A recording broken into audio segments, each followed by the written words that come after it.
I'm Dr. Dyoco, and I'm here to talk to you about Cervical Cancer Awareness Month. January is the perfect time to make sure that you're up to date on your cervical cancer screening.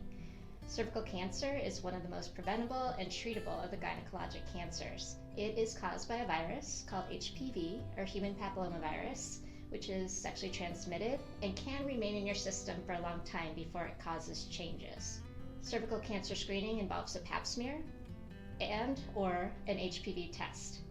The pap smear looks for abnormal cells on the surface of the cervix, and it can come back with results that are either negative, low-grade changes, high-grade changes, or sometimes it's unclear. That's where the HPV test can be helpful, breaking down what your risk truly is. If you have an abnormal screening, the next step is to do a diagnostic study called a colposcopy. The colposcopy is where I use a microscope and I look at the cervix and visualize if there are any abnormalities. If there are any abnormalities seen, then a biopsy will be performed, and if the biopsy comes back abnormal, then you may be a candidate for a procedure in which those abnormal cells are removed from the cervix.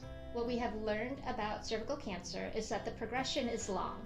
This is why the interval between screenings has changed over time. Instead of doing yearly pap smears, now we do them every 3 years or even every 5 years. It is important to note, though, that even if you're not due for a pap smear, I still want to see you every year. Your breast exam and your pelvic exam is just as critical for your preventative care.